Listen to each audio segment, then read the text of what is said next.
Assalamualaikum warahmatullahi wabarakatuh. Perkenalkan, nama saya Hidayat Wahid.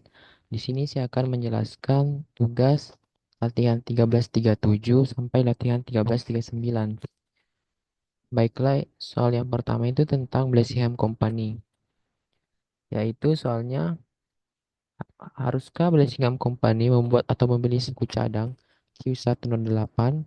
Berapakah harga tertinggi yang akan dibayarkan oleh Blessingham Company kepada pemasok eksternal? Dan terakhir, jika Blessingham membeli suku cadang, berapakah kenaikan atau penurunan laba Blessingham?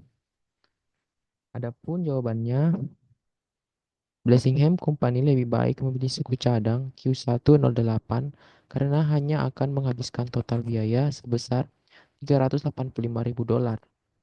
Membeli suku cadang Q108 dibandingkan dengan memproduksinya sendiri yang akan menghabiskan total dana senilai Rp409.500. Di sini perhitungannya produksinya itu bahan baku langsung $6, tenaga kerja langsung $2, overhead variabel $1,50, dan overhead tetap yaitu $2,20. Jumlahnya yaitu 11 $11.70. Dan kalau membelinya itu sekitar $11. Dan kalau dijumlahkan produksinya itu $35.000 sama, dan hasilnya itu $409.500 untuk biaya produksinya, total biaya produksinya. Dan kalau membeli itu $385.000. Maka lebih baik untuk menghabiskan total biaya untuk membelinya saja. Kemudian nomor 2 yaitu jika Blessingham ingin membeli suku cadang dari luar, maka Blessingham harus mematok harga tertingginya per unitnya sebesar harga produksinya saat ini, yaitu $11.70 per unit agar tidak rugi. Yang terakhir itu, jika Blessingham membeli suku cadang dari luar, maka Blessingham akan mengalami kenaikan laba karena biaya yang dikeluarkan lebih kecil dari biaya yang telah dianggarkannya. Dengan rincian sebagai berikut. Total biaya produksi kurang total biaya pembelian sama dengan $409.500 kurang $355.000. Totalnya itu $24.500. Baiklah, itu tadi soal nomor latihan 1337. Kemudian kita beralih ke soal latihan 1338. Adapun soalnya hampir sama yang kayak tadi tentang Blessingham Company, yaitu haruskah Blessingham Company membuat atau membeli suku cadang Q108?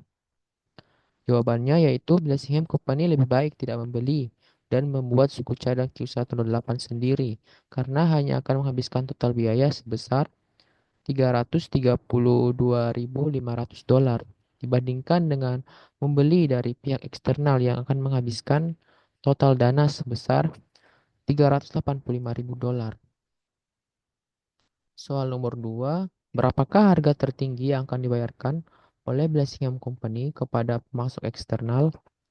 Nah, adapun jawabannya, jika Blessingham ingin membeli suku cadang dari luar, maka Blessingham harus mematok harga tertinggi per unitnya sebesar harga produksinya saat ini, yaitu $9.50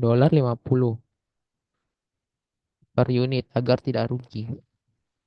Nah, soal yang nomor 3, jika Blessingham membeli suku cadang, berapakah kenaikan atau penurunan laba Blessingham? Adapun jawabannya di sini yaitu jika Blessingham membeli suku cadang dari luar, maka Blessingham akan mengalami penurunan laba karena biaya yang dikeluarkan lebih besar dari biaya yang telah dianggarkannya dengan rincian sebagai berikut.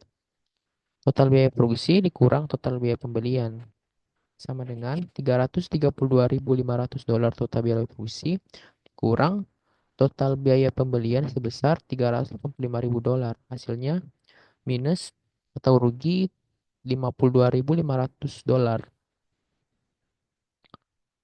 Dan soal yang terakhir latihan 1339 tentang Ryan Company. Adapun soalnya yang pertama, berdasarkan analisis kuantitatif, haruskah perusahaan menerima pesanan tersebut? Adapun soal di latihan 1339, Riane dapat memproduksi sebesar 300.000 unit per tahun.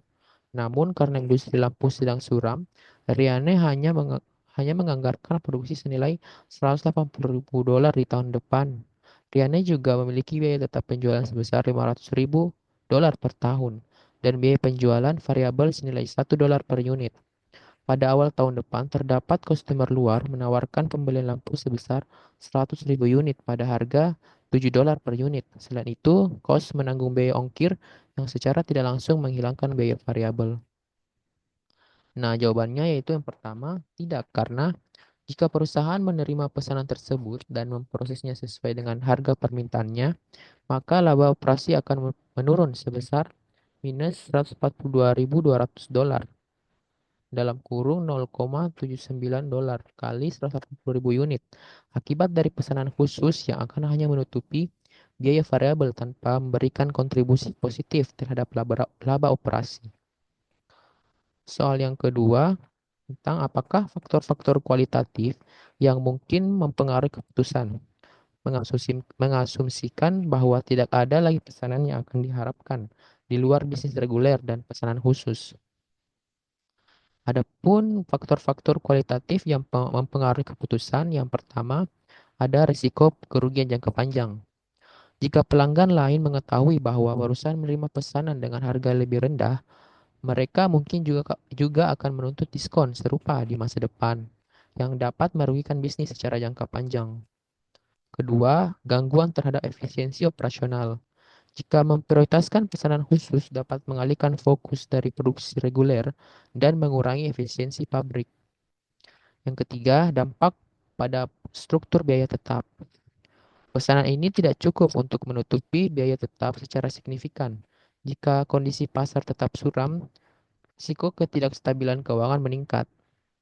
Dan yang keempat, tekanan untuk mempertahankan standar harga. Jika perusahaan menerima pesanan dengan harga lebih rendah, ini dapat memicu permintaan diskon dari pelanggan reguler lainnya yang akhirnya menekan profitabilitas bisnis. Baiklah, itulah tadi tugas tentang latihan 1337 dan latihan 1339. Mohon maaf bila ada kesalahan dan kekurangan. Wassalamualaikum warahmatullahi wabarakatuh. Terima kasih.